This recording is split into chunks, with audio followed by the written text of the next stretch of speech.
Hello and welcome to another episode of Spiritually Incorrect. Hart? John, it snowed a lot. Yes. How much snow did We you got get? a lot. Well, it's not so much that there's that much snow. There's a bit of snow outside. It's more that it's just very, very, very cold.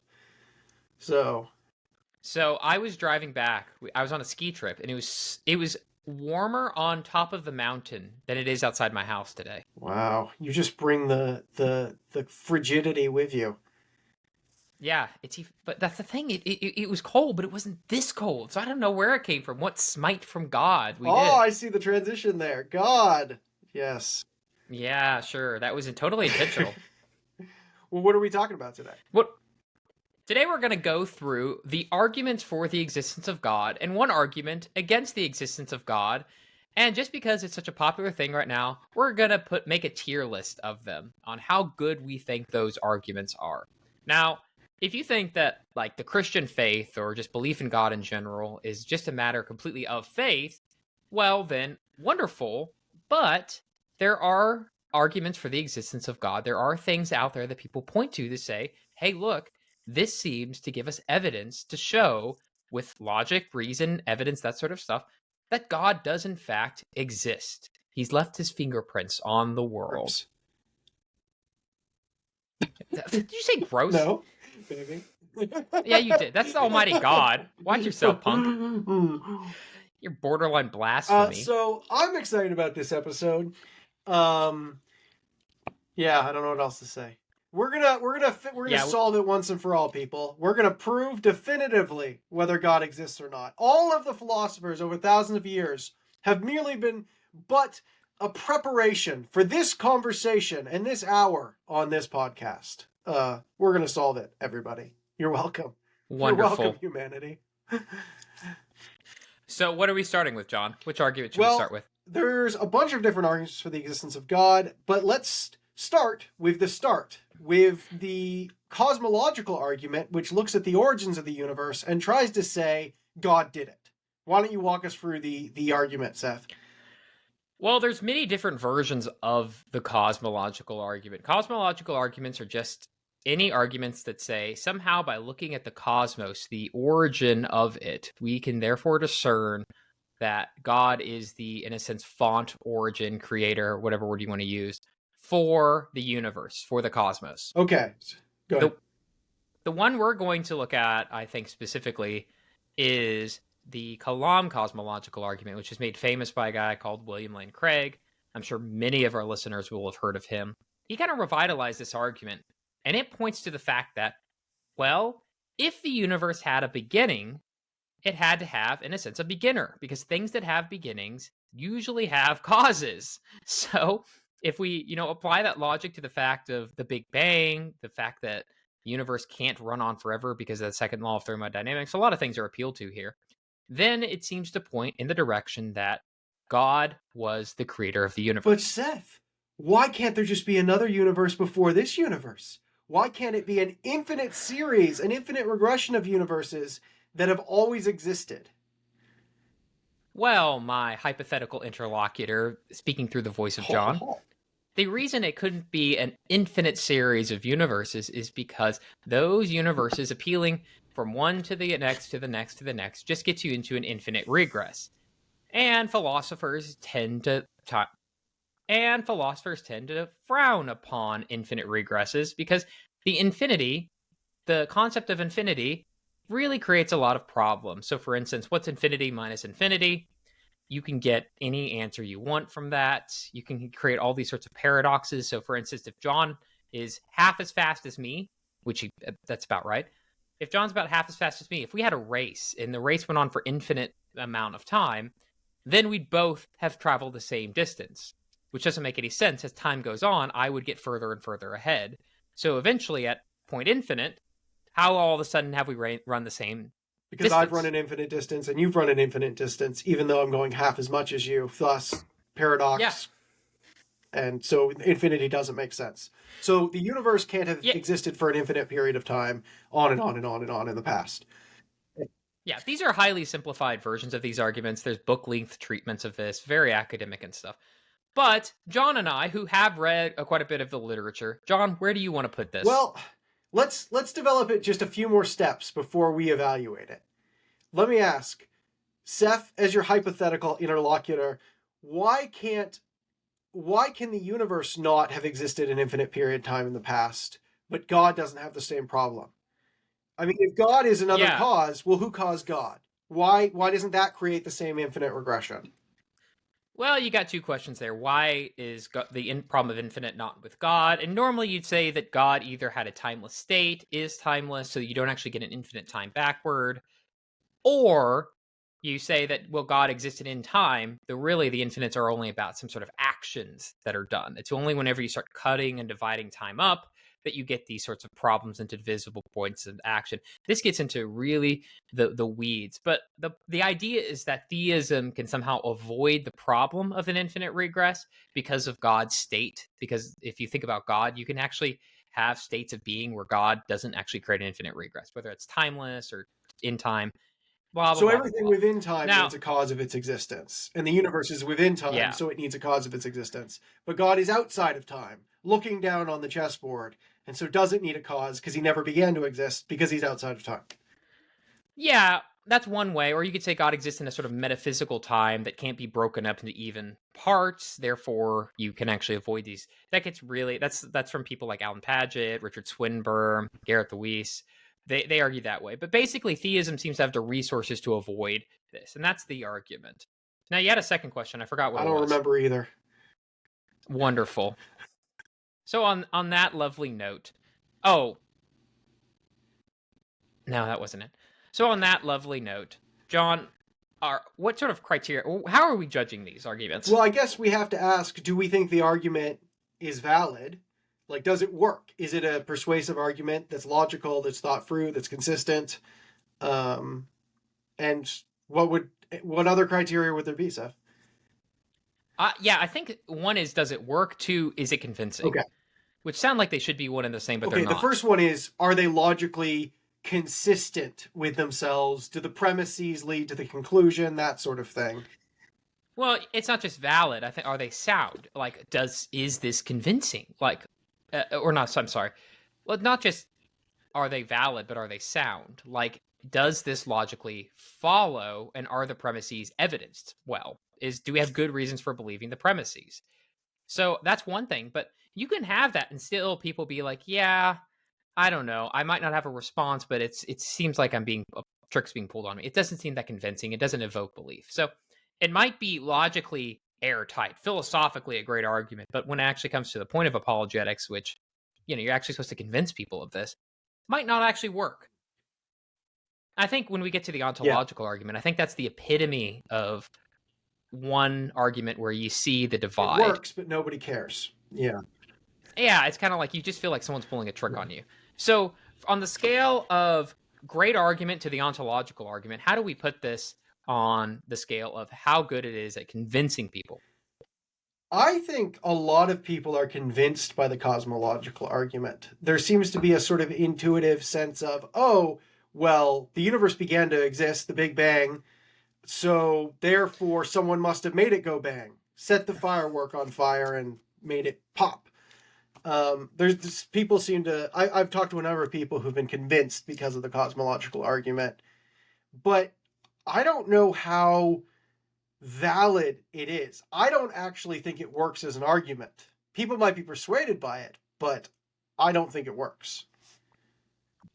So on scale of persuasiveness, what would you give it? S tier being the highest, D tier being the lowest? I think it's close to an S tier.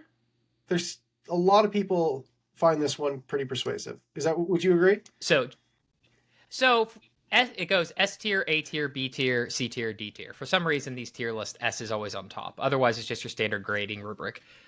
Would I put it S tier for convincing?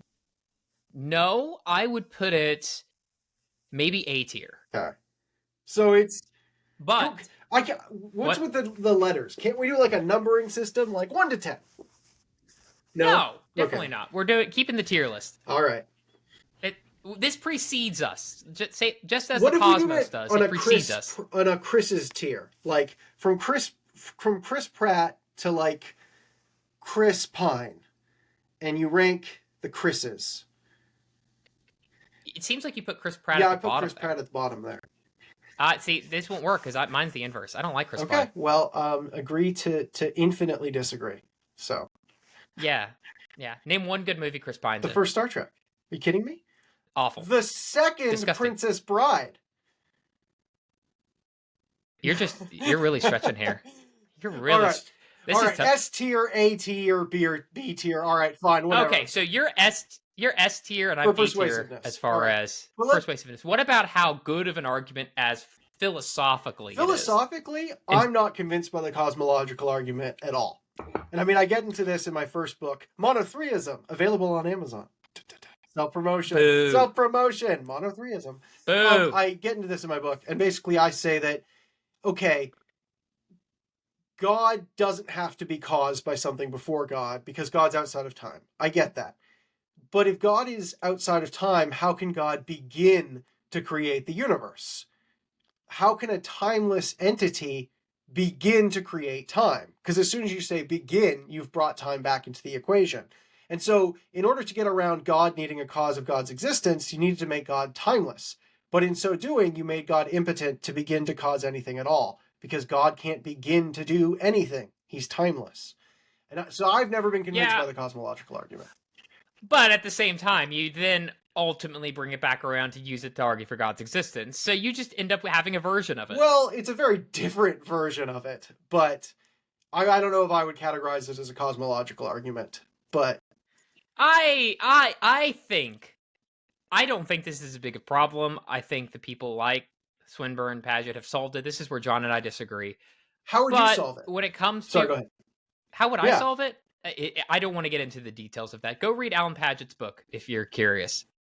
So I think when it comes to the science right now, it really is appealing to some of the best science we have. There are alternative models like chaotic inflation, which, like you can give or take, it's still on hypothesis stage. So it really, I think of the real philosophical work has to be done with whether or not past infinites can really happen. And I lean intuitively, looking at all the arguments, towards the idea that no, you can't have a past infinite. Yeah. So I give it a B. I give it a B as far as how good of a philosophical argument B for baller. So ultimately, I think it's a high B tier. Okay. A B plus. High a B plus. Grading system. There we go. Plus. A plus B, C, D, whatever. Well, you just say high B tier, you know? So that's where I'm at. Where are you at?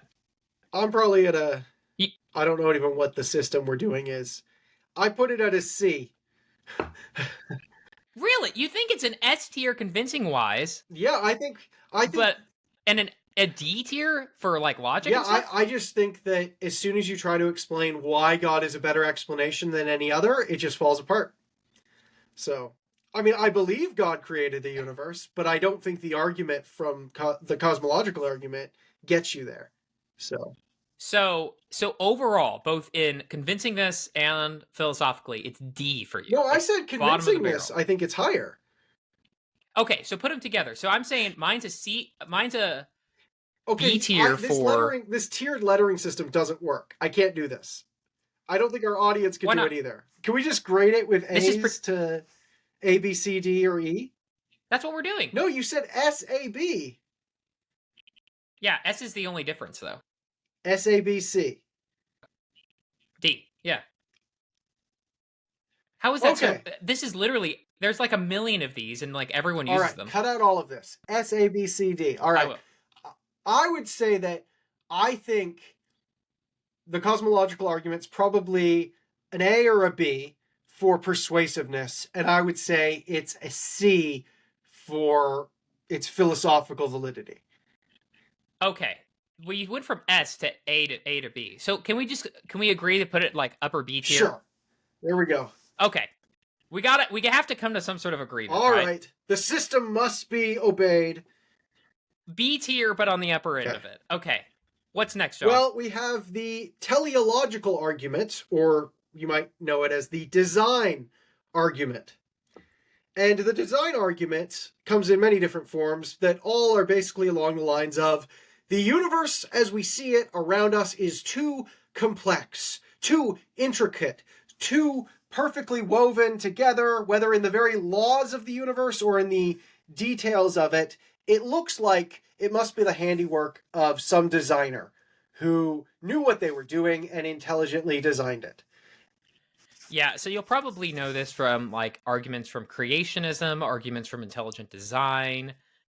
If you know about irreducible complexity, these are forms of teleological arguments. I have my own that I'm developing that has nothing to do with design. So teleological arguments are bigger than design arguments, but I think we'll focus on design arguments because those are the big Well, boys. I think I usually tend to think of it in two tiers. And Seth, this is your area, so tell me if I'm stupid. But you're stupid. Oh, you meant about this. Oh, you meant about this. Sorry. I tend to think of it as there's biological design and there's cosmological design.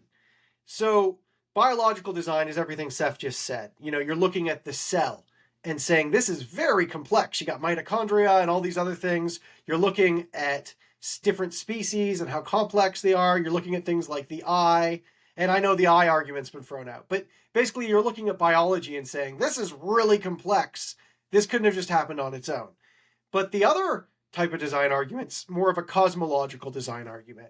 You're looking at the ratio of the basic forces of the universe. You're saying, wow, if gravity had been any more intense, the universe would have collapsed back in on itself. But if it had been any less intense, it would have spread out into this infinite void and nothing would have ever had enough gravity to come together and shape stars and planets and life. And so gravity is so precisely fine-tuned, so perfectly designed to bring about life. The parameters are very narrow that could have allowed that. So clearly that must be designed. God must have designed that. And there's dozens of those types of perfect parameters in the nature of the cosmos that are so perfectly tuned. And if they hadn't been so precisely tuned, we wouldn't exist to talk about it. So clearly God must have done it. I kind of see those two types. There's the biological design and cosmological design. And I think there's more though. Well, okay. Well, there's more. There's an astronomical design. It's called the privileged planet argument. And there's a book called The Privileged Planet that does that. There's books about chemical design now that are coming out. So Ross Hastings, one of our professors, I'm reading his book before publication. That's arguing for that. There are tons of these books. Well, I would put those under design at every level. But those are the two big ones. Those are the two big ones. Those are the two big ones. And I would say, and Seth, you can contradict me on this, that the cosmological parameters are very interesting. And you have a lot of really top scientists, philosophers who think that suggests God either exists or something else crazy needs to explain it, like multiverse. Like there's trillions of universes out there, and that's how many we would need in order to have lucked out with this one. Yeah, that's the thing. I've seen it compared to like hitting a bullseye the size of an atom with a gun on a target that's on the other side of the known universe. Like that's how crazy precise of a shot it was that all the different things we needed for our universe to ultimately have life would all be present for us to eventually, come about.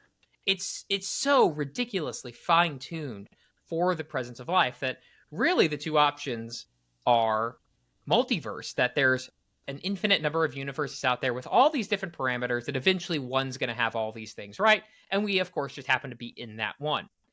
Or the other one is, of course, design, that God designed it because he wanted life to ultimately come about. Now, what I find really fascinating is when you ask atheists what they think the most powerful argument for the existence of God is, guess which one they typically say? This one. This is the one that gives so many of them pause. I see this over and over and time again because it has such that scientific rigor to it. And it's nearly awe-inspiring, like seeing this. Well, because this is based on facts that scientists, Christians, and atheists all agree on. Everyone agrees that the universe, in those cosmological basic building blocks, looks very designed. Like, Christians aren't the only ones claiming this. Everyone agrees it's highly designed. They just disagree on how to interpret that design. And so an atheist can totally agree that the parameters of gravity are ridiculously perfect. Yeah. So this is why, to me, this is S tier as far as convincingness. It's above A. S, A, B, C, D, it's S. It's at the top. It's the one that I think causes most people to rethink their position. Because normally, if you're someone who doubts the existence of God, it's going to be because some science thing, one way or the other. And this is a very scientifically robust argument. If you want to look into this, a guy named Luke Barnes, another philosopher named Robin Collins. They really talk about these at great length. So check out their works. But S tier for me. S tier, it's got to be. It's the most I probably should convincing. have looked up what the S stands for, but in my mind, Seth, it stands for super. And that brings me joy to imagine that. Well, let's look at the biological teleological argument. So we've looked at the cosmological and these other factors, but what about design and biology, which is the other side of these arguments that you often hear?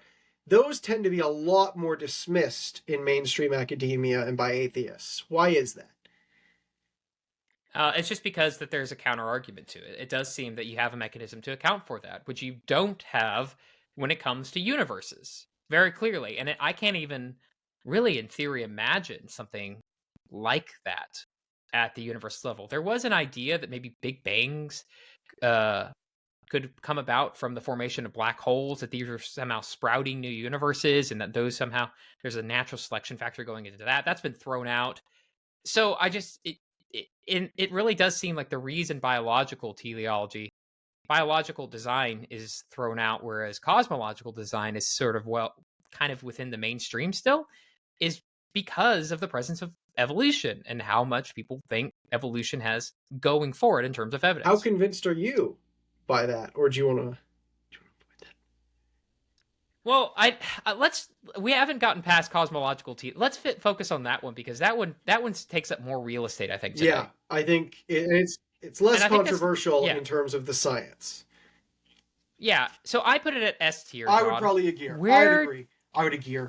I would Richard Gere it. I would agree. Yes. I think it's S tier for persuasiveness, and I think it's close to S tier for its validity. I put it at A tier for validity.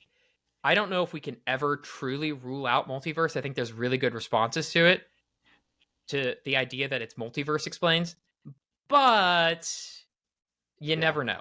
For me, David Hume's critique of analogy and the teleological argument was very powerful, but I see that as a critique of all forms of argument for the existence of God, not just design, and so maybe I'll leave that out.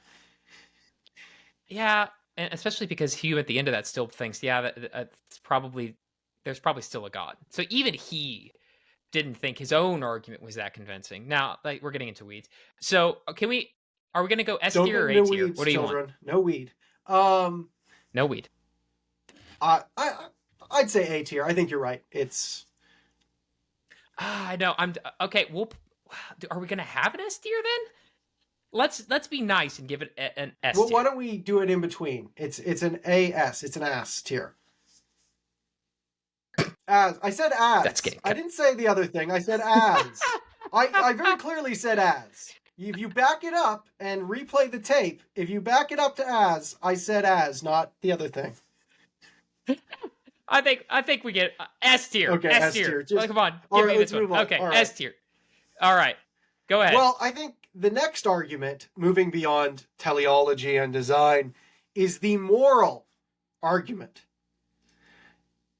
And basically, the moral argument says that morality, if it's just a construct of humanity, if it's just something we invented, is subjective. One culture is pro-slavery, one culture is against slavery, and so what is right and wrong isn't an objective fact about the universe. It's just subjective to particular people, places, times, and cultures, and there's no fact of the matter about moral questions.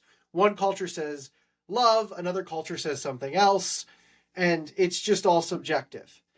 But if there is a God who is above culture and time and space, then there can be an objective reference point for morality that isn't a social construct, but is grounded in the unchanging, eternal nature of God. Yeah. So the idea here is not that you need God or religion to be a good person. But the very fact that there are things like moral law, so we can make this judgment that when people disagree about what right and wrong are, that there is a correct answer out there. There's got to be something that makes that true. What makes it the case that we live in a universe with moral laws rather than one where there aren't any, that anything goes and that all our moral intuitions and thoughts and feelings are just illusions? Yeah. And so if you believe that slavery is objectively wrong, that racism is wrong, and we ought to fight it and do something against it, and it's an obligation that you are a bad person if you don't oppose these sorts of evils in the world, then in some way you're committed to that premise that there are objective moral values. So where do Well, they let me come from? play.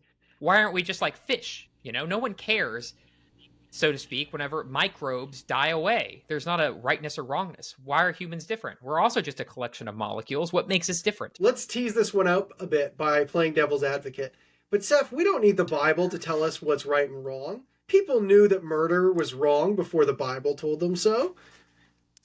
Yeah, but the question isn't about where we come to know these moral facts. Sure, the very fact that God's law is written on our heart, it bespeaks, it shows us that these are real things out there in the world.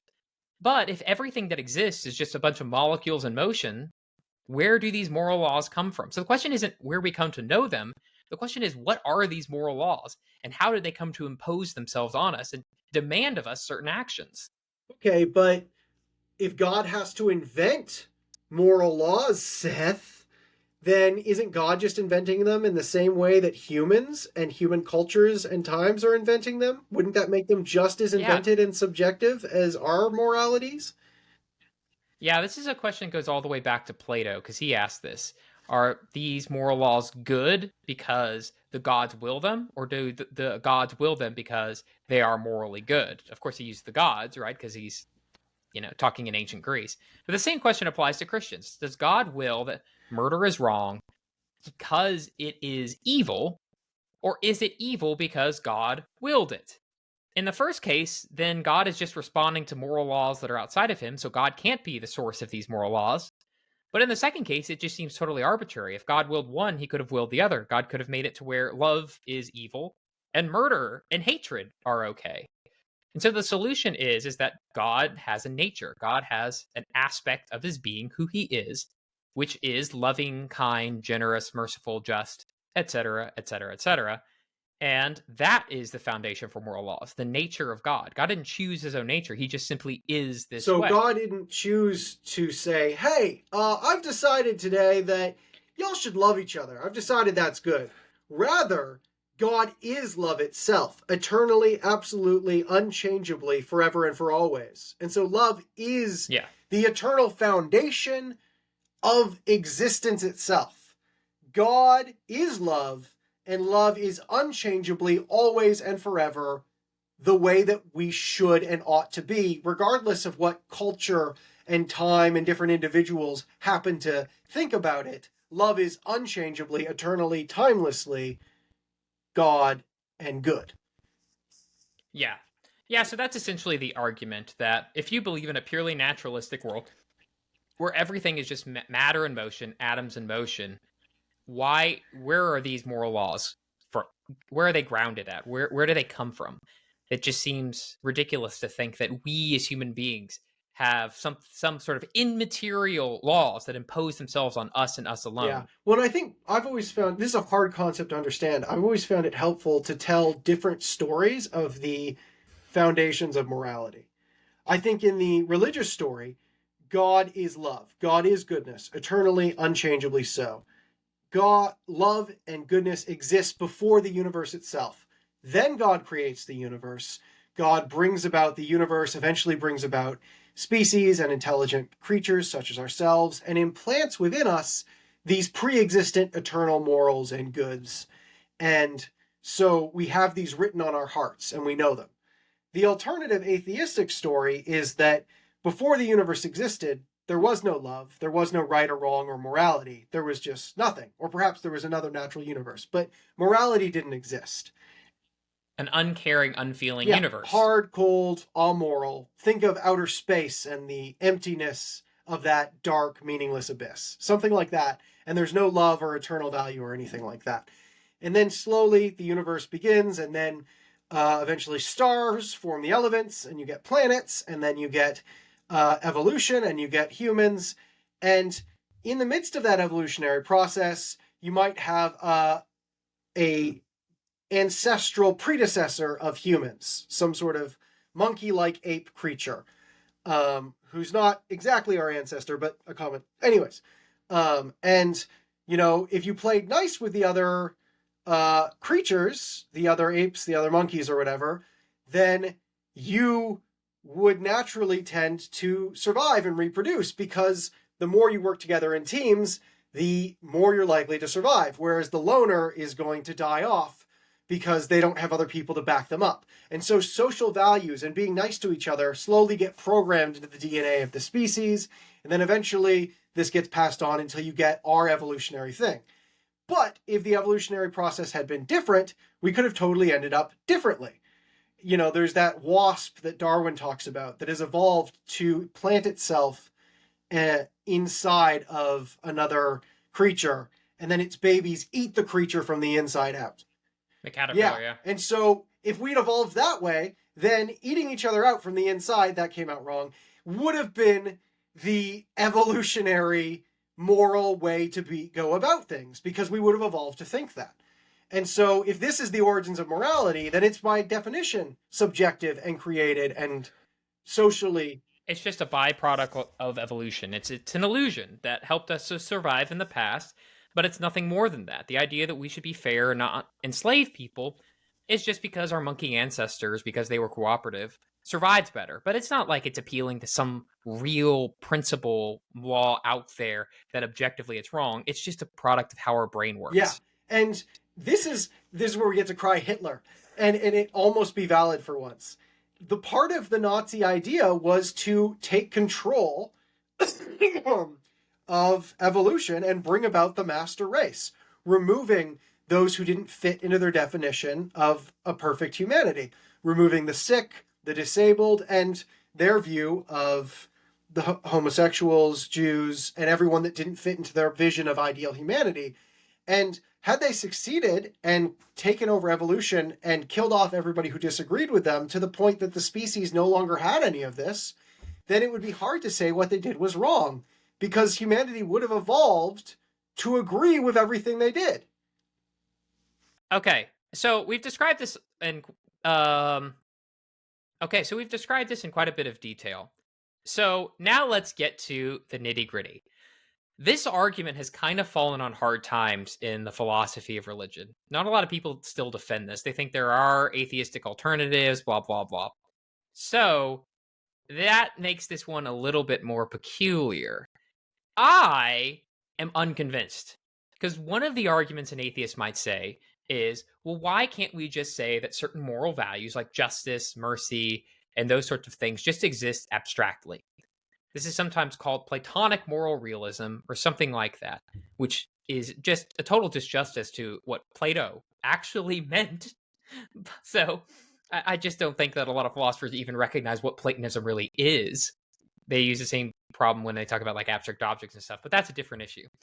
So, but to me, this is not a superior view to theism, because you have to believe that somewhere outside of time and space is a principle that only applies to us and somehow causally applies to us, imposes itself on us, that we have accidentally evolved into understanding. This principle called justice it doesn't impact the universe, because it's not causally, there's the idea that there's some principle out there called justice that imposes itself on us and tells us you need to act justly. It's not impersonal like the law of gravity. Like if you drop a stone from a plane, it'll fall to the ground. And if you drop a human from a plane, they'll fall to the ground as well. Because the law of gravity acts impersonally upon all things. Well, but the moral law acts only on persons, not the universe as a whole. It's personal. Yeah, there's multiple problems with that. Is one, why is this a principle only applying to us? I think there are some answers, like you got to be rational and grasp it. Two, why in the world did we evolve to actually understand these principles that exist outside of time and space, like justice, mercy, love, that just exist often in some ethereal realm? How did we evolve to actually grasp these, even though they're like completely separate from our existence? It would like me being able to uh, evolve to understand any other realm of existence. It just doesn't make sense. It seems just completely inexplicable to think that somehow evolution just happened to by chance evolve in a way to where I can magically understand these principles. Yeah. And so, in order to take this sort of naturalistic view of morality, you end up having to say that there is a source of morality that is eternal, outside of time and space in an abstract way, is personal, such that individuals interact with it, but not all of creation. Like it's not acting on rocks. You end up saying a lot of the things that theists already say. And Yeah. so, how And far what's different is this from God? yeah, and what's really interesting and fascinating to me is how in the world are they envisioning the idea that justice exists? What does It that mean? just does. That out Yeah, it just does. Like before, let's just say like before there was any human being on the planet or any moral agents at all or any life forms, that justice existed. I don't know what that means. I don't know what it means for justice or mercy or love to exist. I know what it means for people to be just. I know what it means for a person to be loving and kind and generous, but I don't know what it means for justice just to be there. But how is that a superior alternative to theism, which grounds these ideas? And well, justice exists because God is just. It's just a description of who Yeah, God because is. ideas like justice only exist in minds. And so it doesn't make sense for justice to exist out there on its own somewhere abstractly in the universe any more than the number 2 exists abstractly in the universe. It makes more sense in the Augustinian tradition to say these are thoughts in the mind of God, eternal thoughts Yeah. grounded in the eternal mind. And so they're not just abstractly existing out there somewhere, they're thoughts, eternally thought in the mind of God. Well, so to speak, they're just descriptions of God's nature, so to Yeah. speak. This just is who God is. God is love in the sense that he is a tripersonal being that exists lovingly with one another. And that love is just the description we use to describe the intertrinitarian relationship. I can make sense of that.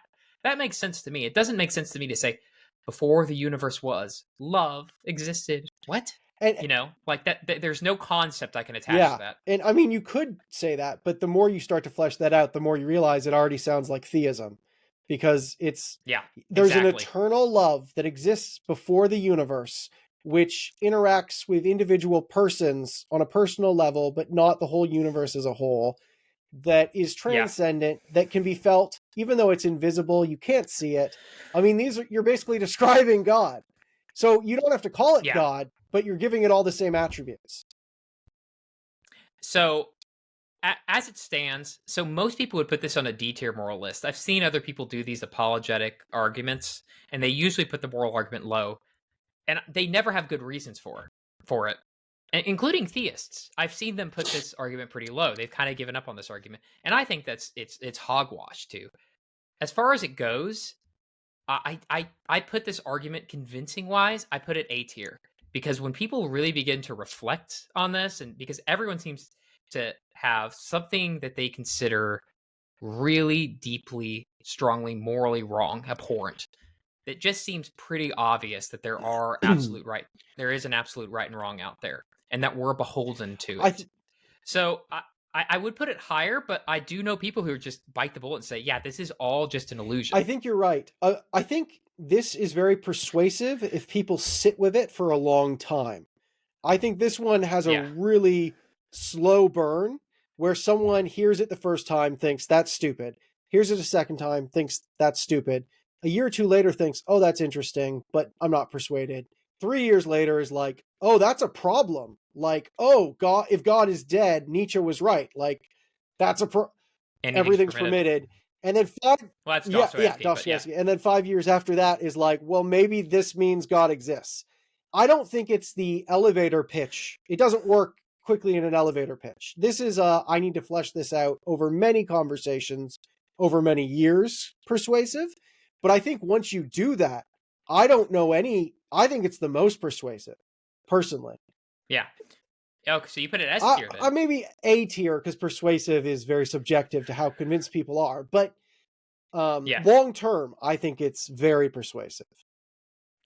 I put it A tier. As far as like philosophical arguments, I would put it A tier based on what I think it ought to be. Ironically enough, there's a moral obligation to make it the moral argument better. But because there's just not a lot of literature out there, there's not been major defenses of it. I mean, there's been Yeah. some, but it's kind of in a dry period Yeah. right now. I'm going to give it a C tier. Okay, that's interesting.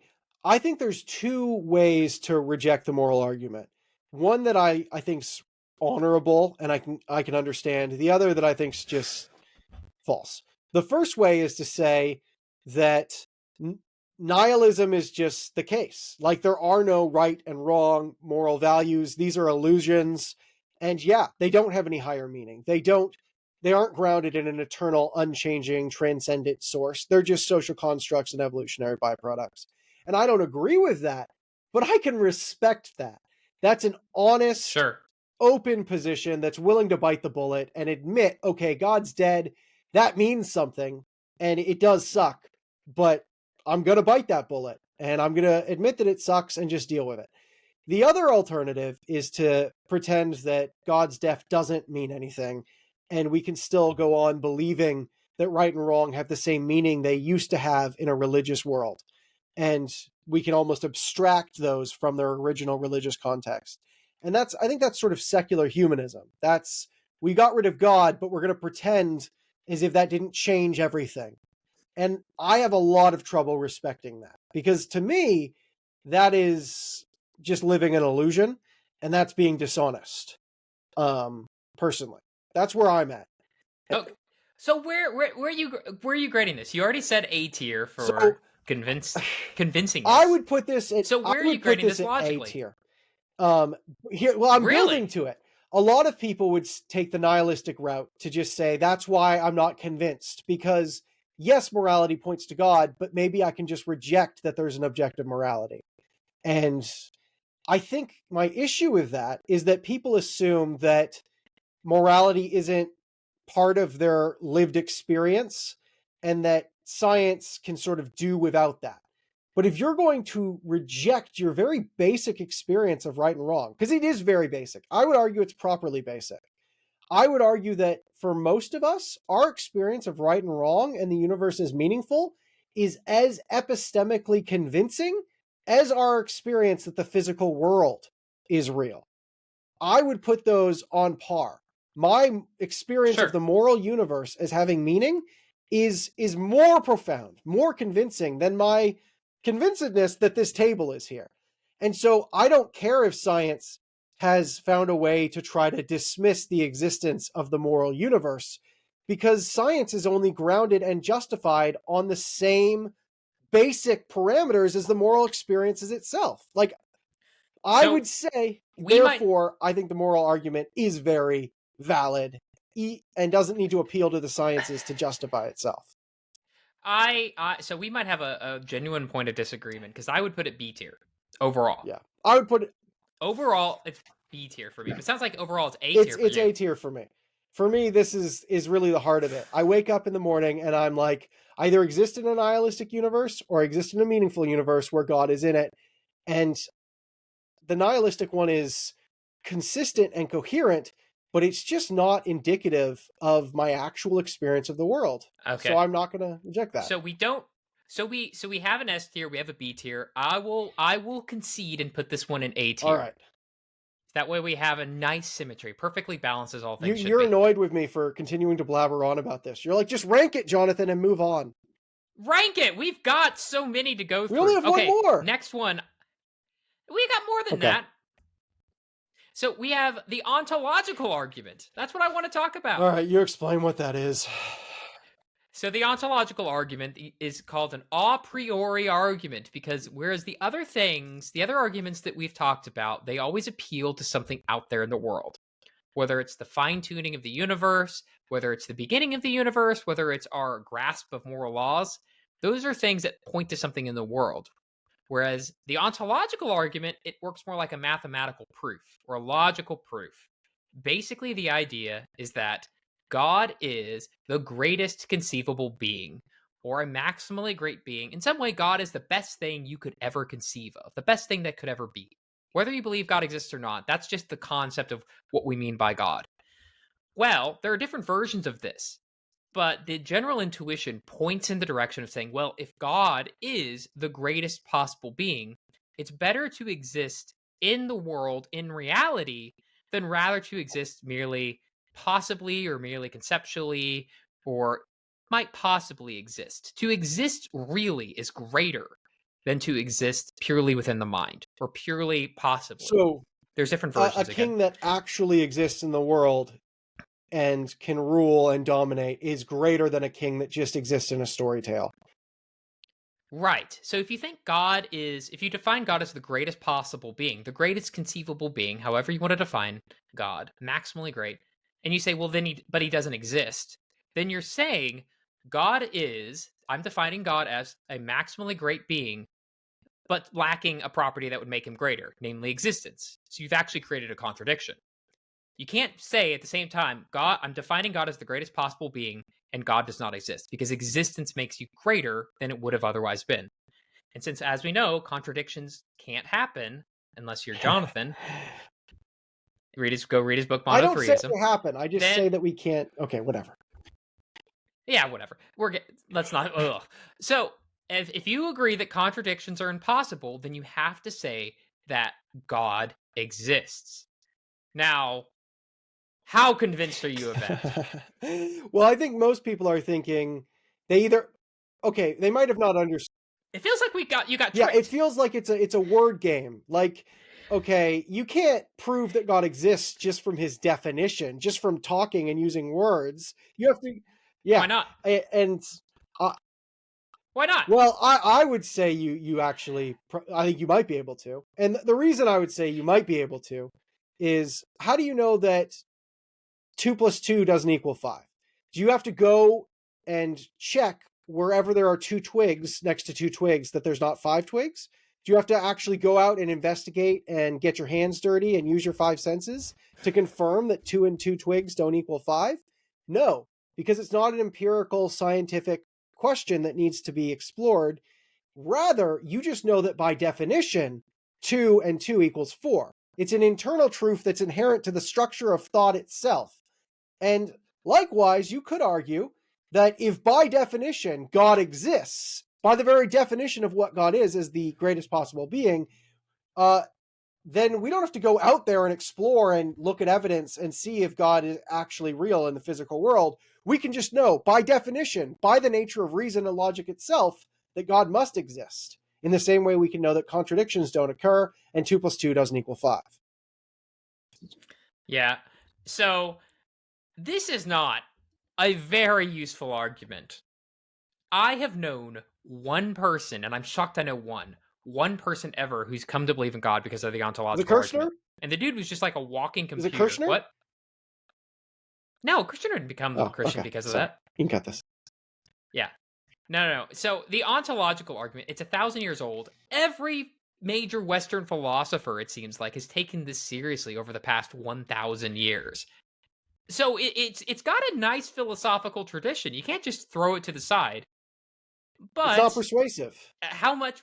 How many? Yeah, this is not your elevator What's pitch. crazy is I know someone who this was their elevator pitch. They were in line at the grocery store one time. They had about 30 seconds with the grocer bagging their bags, and the grocer was talking to them about their job, found out they were a minister, and why did they believe in God? And they went with the ontological argument every single time. Ugh. And it never worked because nobody even understands basic logic or those types of things. So how can you then try to argue from that basic logic to God? Like, nobody. It might do more harm than good. You're like, oh, this guy's trying to trick me. This is all he's got. These are word games. You're playing in riddles. This isn't indicative of reality. Yeah, and the problem is it's not just a riddle. It really is got a robust tradition. But because of that, persuasiveness wise, this is D tier. Yeah. Don't use this I would one. say this is D tier. Except This as a is a last D tier. resort. I would agree. This is not D-tier. persuasive. But in terms of like its philosophical rigor and validity, I think B. that's right. It's a B. It's not a. It hasn't been enough to convince all of the philosophical tradition, but as you said, a lot of the biggest names of philosophy have taken it seriously, and whole systems have been devised either on its basis or to avoid it, because Yeah. the whole argument kind of lives or falls on whether reason and your internal definitions and categories work. And if you throw out your internal reason, that negates our ability to do most rational things. Like it's a hard thing to Well, do. well, and even then, like the philosophers, like the major philosophers who've rejected it, like Kant, I honestly just think their objections don't work. Yeah. So I'll be completely honest. I hate the ontological argument, but I don't know where it goes wrong. I'm like a lot of people who have said the ontological argument, there must be something wrong with it. And I think there has to be as well. I just couldn't tell you where it's at. The two things that I don't agree with, but the two major objections that puts it down to B tier for me, one is you can always just reject that there are such things as great making properties. Mhm. The concept of a maximally great being, it might just be a purely subjective, like I think these properties are great, but there's nothing out in the world that makes those objectively greater than Well, other let's play things. this out for our audience. Why can't there be a maximally great Jonathan? A Jonathan who is far greater than I am and must exist because that Jonathan would be greater if he existed than if he didn't. Why is that the case? How big is that Jonathan? How big is that Jonathan? How He tall is he? is I guess he's 6'5". That's the perfect height. See, I think 6'6" is the perfect height. You see what I'm We saying? So might there is not no know objective what the perfect perfect height. height is, Seth, but perhaps there is. Well, why is it different for God though? Well, here's the thing. Here's the thing, right? You said, well, maybe there is one out there, but my point is that maybe there isn't either. And it's perfectly plausible to say there is no such thing as a perfect height. And you might say, okay, well, that's an easy one. But things like power and wisdom and these things, they seem to be more objective. We can objectively say that it's better to have power and wisdom than it is to not have those things. But again, someone could just say, well, again, that's like saying the perfect height is 6'4", to say that wisdom is better than not having wisdom. And that intuition that we're working with just So it's doesn't almost like the work. ontological argument presupposes the moral argument that things like justice, love, goodness are objective things that could be greater or lesser. Well, maybe you might just say, well, maybe moral things aren't, but power and knowledge are. So you can leave moral categories out, so that it can kind of function Yeah. independently. Okay. Makes sense. I think another way you can kind of get around it is just to say that there is no such thing as a concept of a maximally great being. Okay. That somehow the properties contradict each other. So, for instance, can God create a boulder so big that he can't lift? Hmm. That we might think we have a concept of what a all-powerful, all-wise, all-knowing being could do, but when we start to actually tear it apart, it creates contradictions. Like, can he create a boulder so big that he Yeah. can't Well, lift?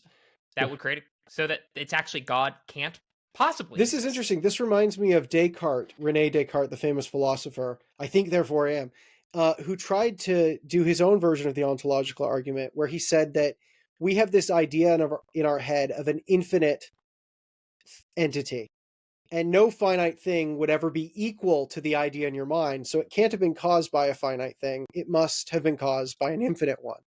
But the problem is, does Descartes actually have an idea in his mind of an infinite being who is infinite? Or is what he's Yeah. thinking of is infinite just a collection of finite thoughts that he's pieced together in a way that make it seem like he's conceived of an infinite when he actually hasn't? So yeah, there might be some contradiction that's kind of hidden from view. So I think a good example might be I can think of a universe where there's an unstoppable force and an immovable object. And just prima facie, like just on face value, I might think about it and think, yeah, I can see a universe where both of those things exist. But what happens when they come in contact with one another? You create a contradiction. And so actually, you probably say that once you think about it and really recognize that that might create a contradiction, that maybe that universe isn't as possible as you originally thought. Maybe that's actually an impossible universe because you can't have those two things existing side by side. Yeah. So, and maybe God is the same way. Maybe being all powerful and being all knowing and being all good create a contradiction. Another easy one is, how can God be all powerful if he's all good? That means he can't do evil So actions. to simplify this for the audience, the ontological argument claims that we can think of God and conceptually grasp what God is. And once we do that, we can grasp that he's true by definition, because part of what he is that he exists. And what Seth's basically saying, if I'm right, is that you actually can't conceive of God at all in this sense. You don't have a conception of God as a coherent being who's all powerful, all good, all knowing, and maximally great. You think you have an idea of that, but it's actually a collage of random finite things that you've mashed together in your head that never actually rises to the concept of this being that you think you have. You think you are thinking it, but you're not thinking it. You're thinking a lesser. It's like when people think they've thought of a square triangle. You put a square over a triangle. There, I've thought of it. It's a square triangle. No, that's not a square that's also a triangle. That's not an object that has 3 sides, but also 4 sides. It's just a square you've placed over a triangle. You haven't actually thought of the contradictory thing itself. You've just put 2 things next to each other and tricked yourself into thinking you've thought of a contradiction. And once you can kind of bring out those latent contradictions, like a unstoppable force and an immovable object, then all of a sudden you recognize, oh, that actually isn't a coherent. I'm not really thinking of God to begin with. So the first premise that you can conceive of a being that which nothing greater can be conceived, or that God possibly exists, depending on which version, the first premise just doesn't work. And it just doesn't work. So I give it a B tier. There's responses to this. One's called the modal perfection argument. It gets really into, there's a lot of literature on this, none of which is useful because it's D tier. Yeah. So overall, I give it a C tier. I think I'd agree with that. C tier? Okay. I think if I was convinced we had a proper concept of God in our heads, I would be willing to say that concept might somehow be self-proving by definition, but I'm not convinced we actually conceptually understand what God is in the way that we need to. I don't think our finite brains are equipped to fully grasp that. So C tier. So that's the worst one. All right. Now, for a wild card, let's throw in the problem of evil, an argument against God's existence. And the problem of evil, for everyone who probably everyone probably knows it as, how can God and evil coexist? Exhibit A, Seth. Exactly. And yet God deems me worthy of existence. So essentially, it's just the idea that if God is all powerful and all good and all knowing, he both knows, is willing, and is capable of eliminating evil. Yet evil still exists. Therefore, one of those premises must be wrong. Namely, probably most likely, is that God does not exist. Yeah. Well, how seriously do you take this, Seth? Obviously, I think most people would agree that this is probably the biggest problem for belief in God. Mostly because of the emotional weight of it, looking at your own life and wondering where God was and why God didn't do anything. But also historically with major incidences as well, Holocaust being sort of textbook example, but even today, just look at the news and it's just the question of where is God? The emotional weight is really, really powerful. Now, in its more philosophical versions, there's many different versions of this. Some are just try to just outright prove that God and evil can't coexist. Those are sometimes called the logical problem of evil. And others just try to show, we can't just prove that God does not exist because of evil, but we can make it less likely. Yeah. It seems to be evidence against God's existence. Those are just called evidential problems. So you can't prove... Go ahead. You Go can't ahead. prove that evil disproves the existence of God, because it's always logically possible that God has some reason for doing all of this and allowing all this evil, and we just don't understand what that reason is yet. So the presence of evil doesn't contradict or negate the possibility that God has some higher plan. It just makes it less likely. Yeah, so it's kind of like in a courtroom. You never absolutely 100% prove that Sally stole Johnny's car. You just make it the case that the evidence so strongly points in that direction that it seems like, it's pretty obvious that she did. It can never be like 100%. Yeah. Because you can always say, well, maybe this evidence was fake, maybe aliens planted it in. You can always come up with some absurd hypothesis that, say it's wrong. But the point is where does the evidence point? And so those are the problems of evil, the evidence ones, because their claim is a little bit, so to speak, weaker. It's not trying to make an absolute proof. Those are the ones that are the most difficult to deal with for theists, for Christians, for people who believe in God. Yeah. So again, a lot of versions are out there. Immediately, I'm going to say, when it comes to how convincing this is, A tier. Yeah, I think A tier as well. I would give it an S tier, but for the fact that evil quite often drives people to believe in God as well. The evil in their life. There's this sense that I need God in the midst of all of this suffering to get me through.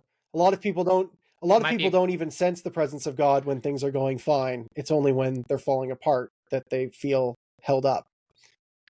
Yeah. So in one sense, the problem of evil might evoke atheism quite often. That argument does when they wonder it. And other times, it also seems that God is the only solution to people who enter into these states of just deep emotional distress and thinking, my only hope is God in this moment. So I give it an A tier because, yes, it is extremely emotionally powerful, but not ultimately. Yeah. I think it's persuasive. What would you say for its logical validity? I'd probably say it's maybe a B minus. I give it a B. Okay. I give it a B. There's some versions that are really, really powerful. I don't think there's anything out there that just is overwhelmingly difficult. I actually think the hardest problem is not human evil at all. I don't think it's the Holocaust. When we come to just logic, not emotional problems, I think the hardest problem, just logically and philosophically, is animals. Especially if you believe in evolution, because you can always say, well, humans are evil, we live in a fallen world, and we have free will, and God wants to respect that. But what about animals?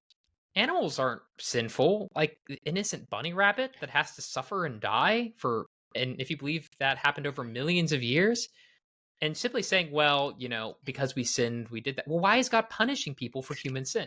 Sorry, why is God punishing animals for human sin? Yeah. That doesn't seem fair. Yeah. So that one is, I'm not saying there's not answers to it. I am saying that one's tough. That one's a lot tougher. Okay, so let's start with human evil, then let's go to animal and natural evil. So human evil, you brought up free will. Basically, God gives us freedom. We have the freedom to love and have that be a meaningful, morally meaningful choice. But with that freedom to love also has to come the freedom potentially to hate. And so we have a world where everyone is choosing between those two. And so, of course, you get lots of crazy, horrible, evil stuff going on. What would a counter to that be? I mean, with the Holocaust, it doesn't seem like God has to allow us that much freedom, does he? I mean, the freedom to slaughter 6 million, 11 million, if you count non-Jews, and to do so in such gratuitous, horrific fashion. I think a good counter to that is how much evil should God allow? Because if you say, well, it can't kill 6 million, what about 5? What about 4? What about 1? Yeah. And maybe not killing. Let's say God just can't allow killing. Well, what about injury? Well, how big of an injury? What about stubbing your toe? And eventually the idea, the amount of evil doesn't actually seem to be the problem, because as soon as you say, well, why does God allow this amount of evil? Well, what amount should he allow? You really get into vague territory, because whatever evil, the most amount of evil God allows, you can always say, why does he allow this much and not less? And then you can say, why does he allow that much and not less than that? And keep going down until you're just saying, why does God allow evil at all? Yeah. I think there's no intellectually non-arbitrary answer to that. There feels like there's an emotionally non-arbitrary answer to that, which is, I would allow my kids to run around in the backyard and get a bloody knee and maybe even break a leg from falling from a tree. But I'm not going to let them at 4 years old cross the road to go get a chocolate bar from the store because they might get run over. I'm not going to let them go do a missions trip to a prison to minister to prisoners at a young age. Like, because that would just be like, emotionally, there's a non-arbitrary limit. It might be hard to specify, but like, there's obviously an emotional difference between a stubbed toe and the Holocaust. Yeah, but then again, it comes, if we're talking about the logical thing, right? Which is, okay, so where should God have done it? You really get into, it's called skeptical theism, which is this idea that theists get to play the skeptic in this, because it's like, well, okay, that's what we do for our children, but we're also not omniscient. We're not running the entire cosmos, where it's not just, God isn't just concerned about me. He is concerned about me, loves me deeply, deeper than I love myself. But he's also created an entire universe with a bunch of interacting persons and stuff like that. Whereas in your case, it's just your two kids that you're in charge of. And so, yeah, you're going to will the highest good just in their case. But for me, my highest good might be a lot of evil, might end up in a lot of evil for other people. And so we're not in God's position to know what the best good for the universe at large is. And maybe that involves all these other things. I'm not saying it does. But maybe. This is Again, where the probability comes in. But yeah, it's one of those things. It's like, we just don't know because we're not in that position. It would be like asking your kids, it'd be like asking your kids, you might cause suffering for them if you like pull their hand away really roughly from a fire, and it might hurt them a lot, and they would have no ability to understand why you did that.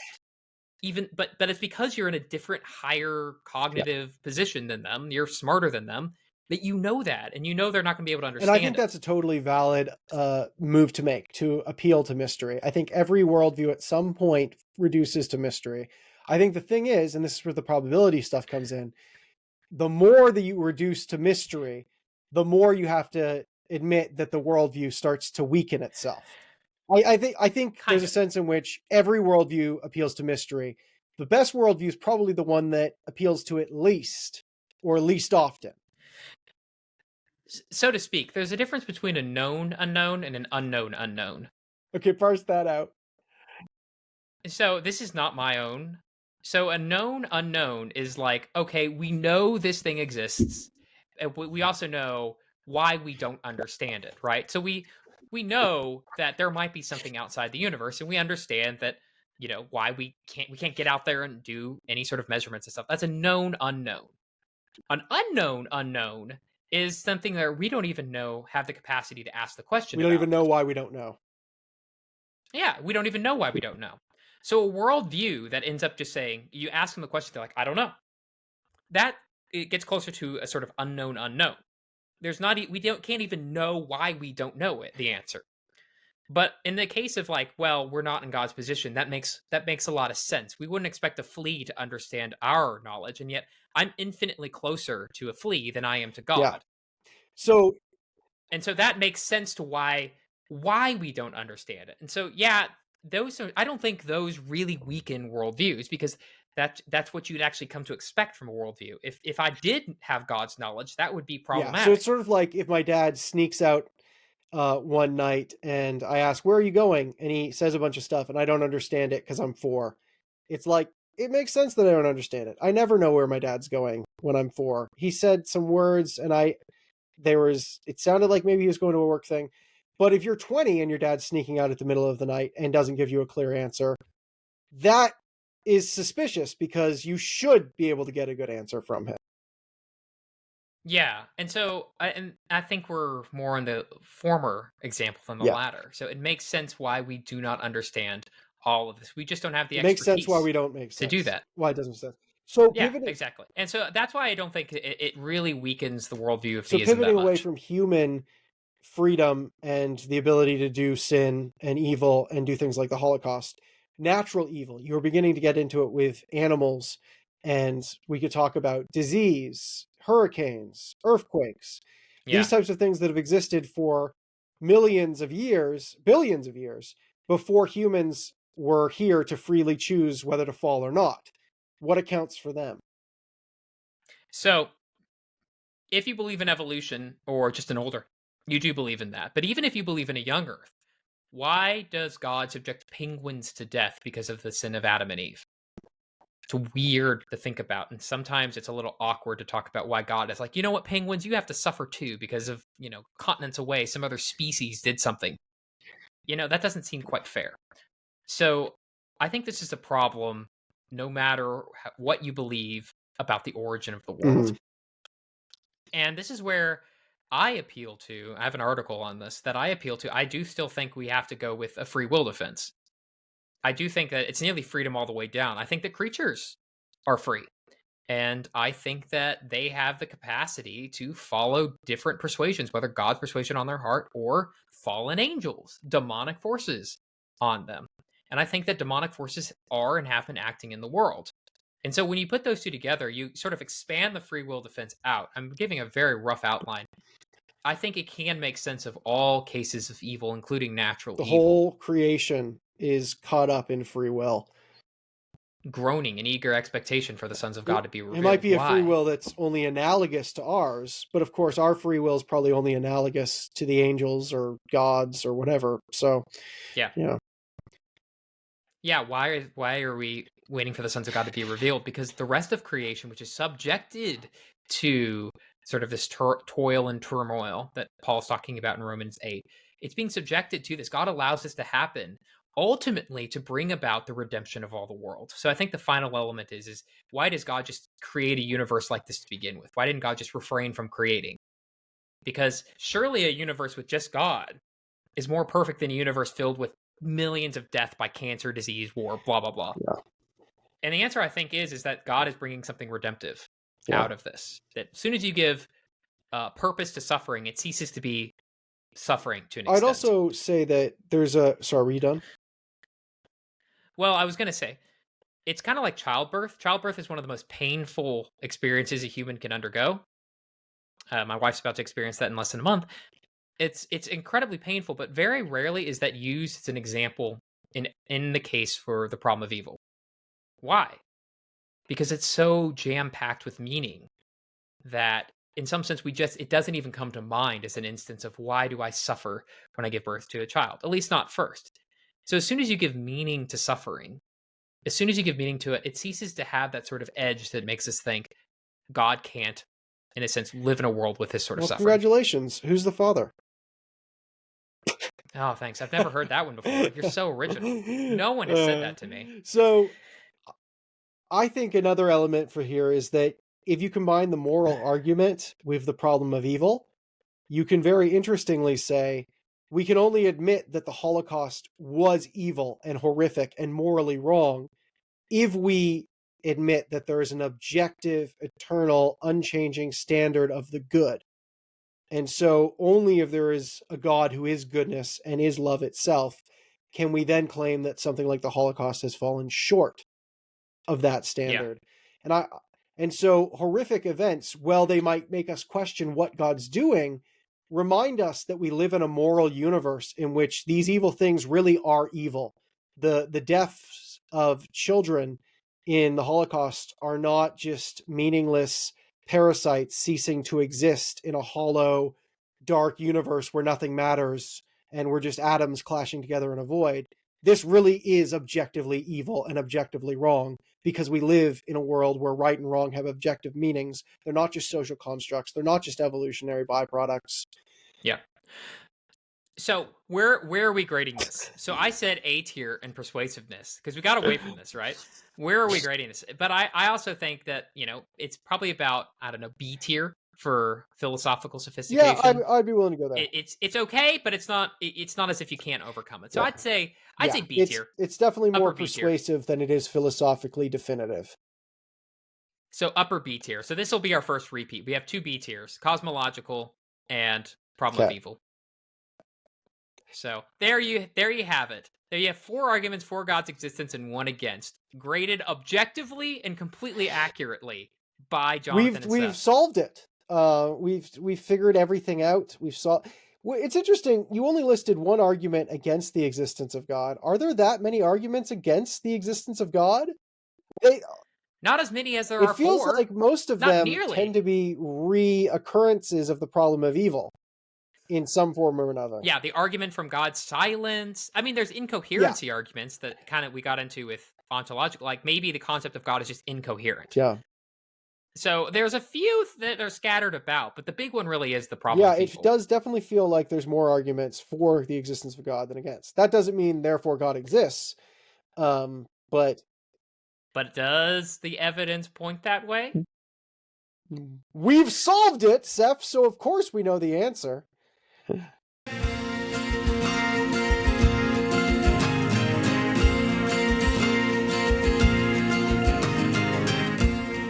again for listening to the Spiritually Incorrect podcast. If you like what you heard, please consider subscribing and leaving us a 5-star review. We're an up-and-coming podcast, and every little bit helps. Also consider joining our Patreon page. Patreon sponsors have exclusive access to unaired episodes, different kinds of merchandise, the ability to suggest an episode, and even an hour-long interview with Jonathan and I. Check it out at spirituallyincorrectpodcast.com and see what you're missing out on. Sound effects from zapsplat.com. Special thanks to Jordan Birch, whose song Starry Night provides the intro and outro for this podcast. You can hear more of his music on YouTube or Spotify.